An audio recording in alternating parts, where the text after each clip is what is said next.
Welcome to Phoenix trading. So आइए शुरू करते हैं आज का सेशन।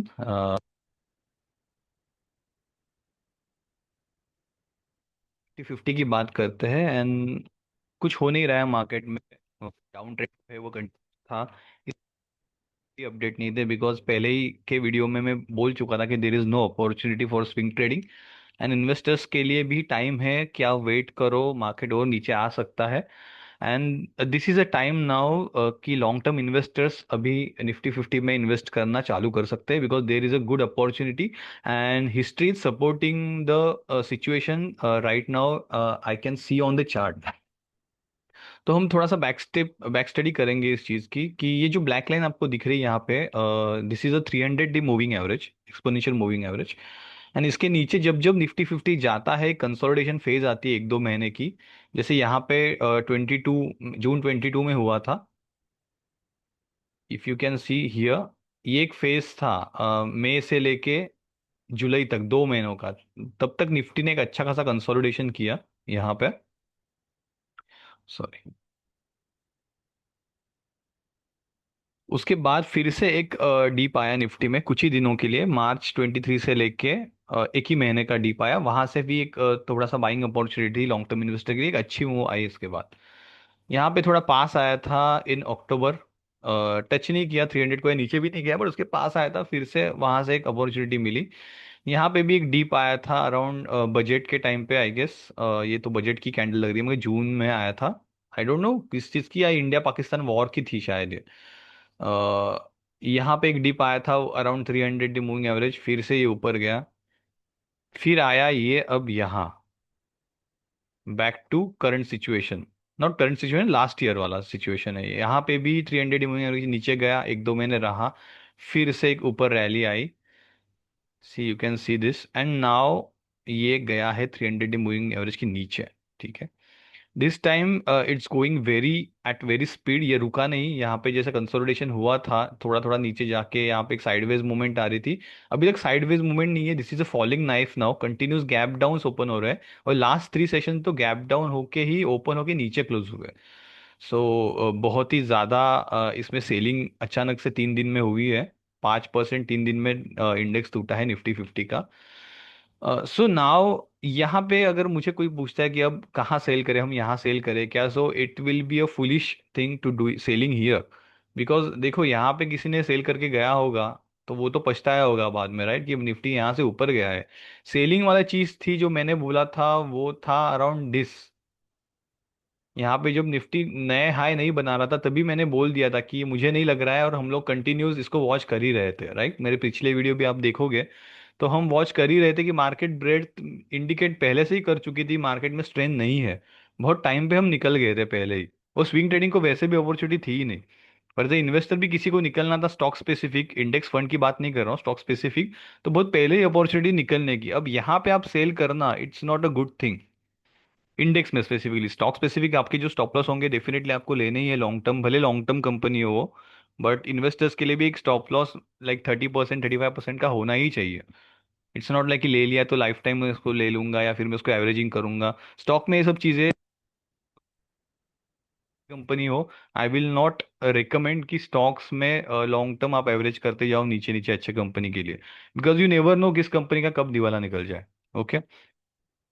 बिकॉज जब से निफ्टी चालू हुआ है, आई गेस टाटा स्टील ही जो है निफ्टी 50 में तब से मतलब बना हुआ है इंडेक्स में। बाकी सारे स्टॉक्स आते जाते रहते हैं। तो बेसिकली आपको बस इंडेक्स फंड से इन्वेस्टिंग करनी है तो डेफिनेटली यू कैन एवरेज। बिंदास करो, अभी अपॉर्चुनिटी है उसको एवरेज करने की। But stock specific I won't advice कि आप बेरिश जब मार्केट हो तब उसको एवरेज करके उसकी पोजीशन बढ़ाओ। आई वोंट, ये मेरा ट्रेडिंग स्टाइल नहीं है। अगर करते होंगे लोग तो अच्छी बात है, फंडामेंटल स्टडी जिनका हो तो, but I won't recommend for working class people, क्योंकि उसमें टाइम नहीं है फंडामेंटल स्टडी करने का। So stick to index fund, बहुत ही ईजी है। उससे कॉस्ट भी कम है, म्यूचुअल फंड से एग्जिट कॉस्ट है ही नहीं कुछ उसका। So yes, index fund Nifty के लिए ये अच्छी अपॉर्चुनिटी है। अब आप डेफिनेटली ऐड कर सकते हो। निफ्टी का अगर नेक्स्ट सपोर्ट देखा जाए तो ये जो जोन था वो एज अ सपोर्ट काम करेगा।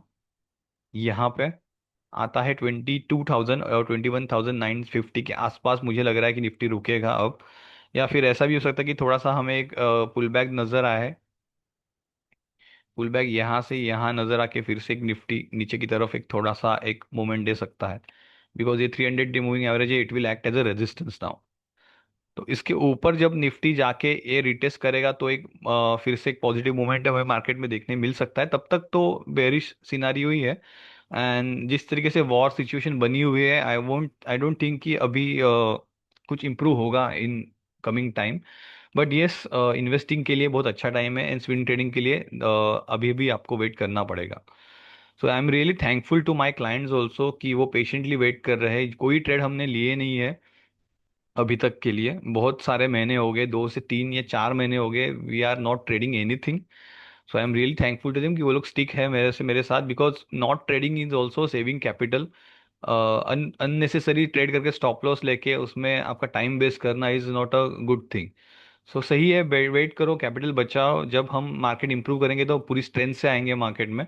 एंड बहुत सारे टाइम में क्या होता है, अगर आप ऐसे चॉपी मार्केट में ट्रेड करते हो तो आप एग्जॉस्ट हो जाते हो।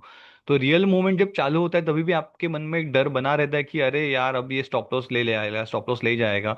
जो ट्रेंड बदल गया है, तो आप कितने लोग तो शॉर्ट करते ही रहते हैं, करते ही लगे, मार्केट ऊपर लेके ही जाता है, तो भी उनके माइंड में ऐसा होता है कि अभी नीचे आएगा, नीचे आएगा। ठीक है। तो बेटर है कि ऐसे कंडीशन जब आपको कुछ समझ ना आया हो, मार्केट के बाहर बैठो, लेट एंजॉय द फॉल, गिरने दो मार्केट जितना करना है। Currently I am on 100% cash right now, कोई ट्रेड अभी चल नहीं रहे हैं, तो आराम से देखते जाओ, मार्केट जब बदलेगा तब ट्रेड लेंगे, तब अपने हाथ में कैश भी होगा, राइट। सो चिल, जो लोग अभी बने हुए मार्केट में बने रहो, बिकॉज अभी इंडेक्स फंड में निकलने का कोई टाइम नहीं है। अगर आपको स्विंग ट्रेडिंग आपकी पोजीशन अटकी हुई है तो message me, we can discuss over chart कि क्या पोजीशन कैसी है आपकी, निकल कैसे सकते हैं, ठीक है। या फिर आपको डिस इन्वेस्टमेंट करना है या फिर रिशफलिंग करनी है पोर्टफोलियो में, definitely I can help you with that also. तो मुझे मैसेज कीजिएगा। अभी थोड़े से इंडेक्स हम लोग बाकी के भी देख लेते हैं। एफएमसीजी के भी बुरे हाल है, एक मेजर सपोर्ट था 50,500 का, वो भी टूट चुका है। एक बार इसने सपोर्ट लिया, ऊपर जाने की कोशिश की, बट कुछ उसको कुछ संभला नहीं है और वो फिर से नीचे आ गया। कि जबकि ये जो एफएमसीजी होता है बहुत सेफ इंडेक्स माना जाता है वोलेटाइल मार्केट में, बट कुछ सालों से यहाँ पे अगर देखोगे एक अच्छा ट्रेंड था, फिर अराउंड आई कैन से 2 साल 2 साल से 24 से ये सिचुएशन बदली है, बहुत नीचे की तरफ ये जाते जा रहा है। सेम विथ कंज्यूमर ड्यूरेबल्स, उसको भी एक डाउन ट्रेंड में ही है। हेल्थ केयर सेक्टर बना हुआ है, बहुत पॉजिटिव मुझे लग रहा है कि इतने बुरे हाल में भी ये अच्छा खासा इसने मेंटेन कर दिया है चीज़ों को। सो इसका अगर हम देखेंगे, रे, ओके, ये सपोर्ट अगर टूटता है यहाँ पे 300 डे मूविंग एवरेज भी, अगर ये चीज़ टूटती है यहाँ से, बोथ मूविंग एवरेज एंड ये ट्रेंड लाइन, तो बहुत बड़ा फॉल होगा हेल्थ केयर में, बिकॉज यू कैन सी बहुत वन वे मूवमेंट चल रही है साल से। और ये नया इंडेक्स है तो पिछले का चार्ट अवेलेबल नहीं है हमें। बहुत भयंकर फॉल होगा हेल्थ केयर में, काफी अच्छा खासा करेक्शन आएगा, 15 to 20 30%। बट वो आगे देखा जाएगा, right now it is testing resistance now, एक ब्रेकआउट अगर मिलता है तो वेट कीजिएगा हेल्थ केयर के स्टॉक्स में। फार्मा भी अच्छा है। एक ब्रेकआउट के बाद फिर से रीटेस्टिंग हो रहा है फार्मा में, और मार्केट कंडीशन फेवर नहीं कर रही है, तो ये भी एक साइडवेज ही चल रहा है अभी, मुझे नहीं लग रहा कि अभी कुछ बड़ी मूवमेंट इसमें देखने मिलेगी। टूरिज्म के बुरे हाल है, और वॉर जैसे चल रहा है तो इंटरनेशनल टूरिज्म भी बहुत अफेक्ट हुआ है, और इंडिया का ऑब्वियसली टूरिज्म इन्फ्लेशन और ये सब चीज़ें बढ़ रही है, अभी गैस सिलेंडर्स भी नहीं मिल रहे लोगों को, तो बहुत बुरे हाल है अभी थोड़े थोड़े दिनों में। अगर जैसा ये वॉर आगे चलेगा ईरान का इराक का, सो ये काफ़ी मतलब ऑयल्स के भाव अगर बढ़ेंगे तो ट्रैवल्स भी बढ़ेंगे, एक्सपेंसेस बढ़ेगा ट्रैवल का, और वो अफेक्ट करेगा सीधा सीधा टूरिज्म पे। तो इसमें भी मुझे लग नहीं रहा है अभी कुछ एक्टिविटी हो रही है, कंजम्पशन में भी कुछ नहीं है, गोइंग डाउन। इमर्जिंग स्टॉक्स काफ़ी डाउन ट्रेंड में है। ऑटो एक अच्छा खासा कर रहा था, अकेला एक सेक्टर था जो प्रॉमिसिंग लग रहा था, बट अगेन वॉर की जो न्यूज़ आ रही है, ऑयल्स की न्यूज़ आ रही है, ऑयल प्राइस हाई हो रहे हैं, एक भयंकर सेलिंग चालू हो गई है, कुछ ही दिनों में 15 16% टूटा है सेक्टर। इसमें भी अभी कोई ही ट्रेड स्विंग ट्रेड अवेलेबल नहीं है। जो नए आईपीओ आ रहे हैं उनके भी बुरे हाल है, कुछ नहीं है। बैंक निफ्टी एक अच्छा कर रहा था, but look at the selling in bank Nifty. Can you imagine, ये जो लॉन्ग टर्म अपना सपोर्ट था वहां पे कुछ ही दिनों में पहुंच चुका है अपने हाई से, 12 13%। परसेंट 2-3 वीक में ये टूटा है बैंक निफ्टी, और बड़े बड़े गैप्स के साथ टूटा है। तो मुझे लग नहीं रहा है कि अभी ये इतनी जल्दी उभरेगा यहाँ से, because there will be multiple resistance now. ये 300 डे मूविंग एवरेज जो है ये रेजिस्टेंस का काम करेगा। यहाँ पे जो एक ब्रेकआउट दिया था वहां पर रीटेस्टिंग नहीं होती, वो रीटेस्टिंग अभी भी नहीं हुई है, वो गैप के साथ ही नीचे गया है। इफ यू सी केयरफुली, ठीक है, ये लाइन छुई ही नहीं है दोनों तरफ से, ना सपोर्ट से टूटी है ना रेजिस्टेंस से छुई है उसको। तो अगर ये जाएगा तो यहाँ पे रेजिस्टेंस, ये गैप फिल करने की कोशिश करेगा फिर से। सो आई वोंट थिंक कि बैंक निफ्टी भी कुछ कर पाए इसमें। एमएनसी कंपनीज भी करेक्ट होके 300 के आसपास आ गई है। हाल है नो ट्रेड्स। इंफ्रा तो ज़्यादा अफेक्ट होगा मेरे ख्याल से अब। इस चीज़ों से सारे रॉ मटेरियल्स के भाव बढ़ जाएंगे अब, तो इंफ्रा भी डेफिनेटली अफेक्ट होगा। पीएसयू बैंक अच्छा कर रहा था, बट अगेन ग्लोबल जो इम्पैक्ट है पीएसयू बैंक्स को भी आया है, और अच्छी खासी जो जमा के सेलिंग हुई है। मुझे लग कोई ये करेक्ट होके आ जाता है यहाँ पे तो अच्छी बात है। एसबीआई, बैंक ऑफ महाराष्ट्र, ये काफ़ी अच्छे स्टॉक्स है लॉन्ग टर्म के लिए, तो तब आप सोच सकते हो। बट अभी हाथ नहीं डालना है इसमें भी। निफ्टी तो हम लोगों ने देख लिया। डिफेंस सेक्टर नो ट्रेड, एक पूरा साइडवेज है, कोई कुछ ट्रेड है ही नहीं इसमें।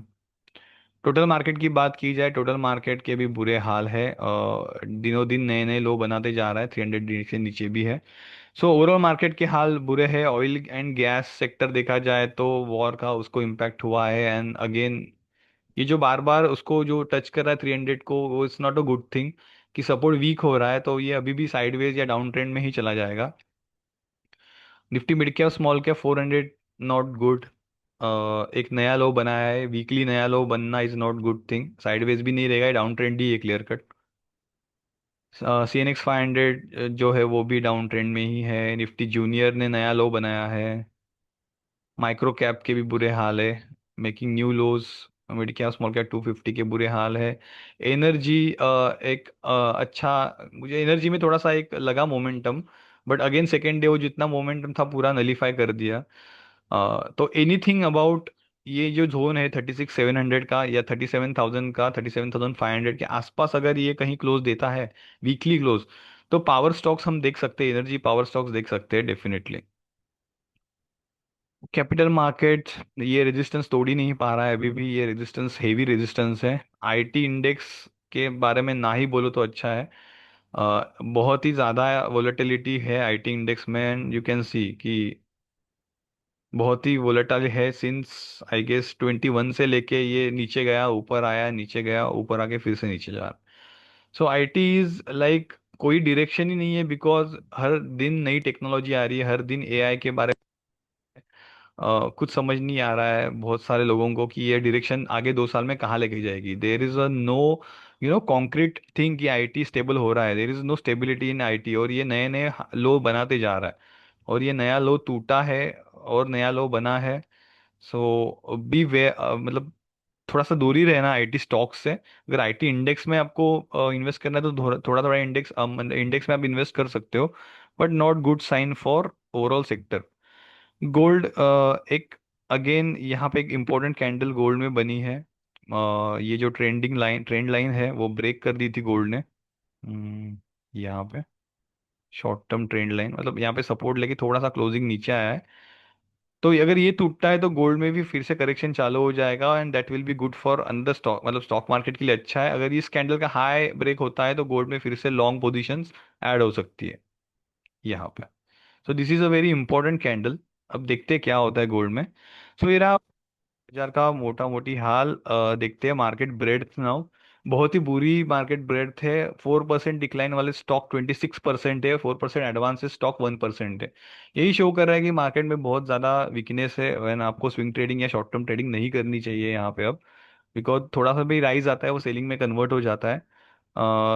10 मूविंग एवरेज के ऊपर वाले स्टॉक्स ओनली 11% है, एंड 50 मूविंग एवरेज के ऊपर वाले स्टॉक 12% है, एंड 200 डे मूविंग एवरेज के ऊपर वाले स्टॉक 14% है। मतलब rest of 85% are stocks are trading below 200 day moving average. And इसमें और बुरी बात है कि लास्ट 200 दिन तो पहले ही डाउन ट्रेंड में है, और उसके नीचे 5% stock means you can imagine कि कितनी वीकनेस है मार्केट में। सो अनदर पर्सपेक्टिव में देखा जाए तो ये शायद रिवर्सल साइन भी हो सकता है कि वो मार्केट बहुत ज़्यादा ओवरसोल्ड मुझे लग रही है, but that will be only for index fund. I won't advice कि स्टॉक स्पेसिफिक आप अगर कोई इन्वेस्ट कर रहे हो तो आपके फाइनेंशियल एडवाइजर को पूछ के करना कोई भी इन्वेस्टमेंट। तब तक कोई हाथ नहीं डालना। एक ग्राफ देखा जाए तो सारा मार्केट आपको दिखाई देगा कि कितने एक निगेटिव जोन में चला जा रहा है दिनों दिन। सो बहुत बुरे हाल है मार्केट के, so stay away right now. कोई अलग सीखना है आपको तो डेफिनेटली कांटेक्ट मी। नई बैच चालू हो रही है। So thank you for watching and a nice week ahead.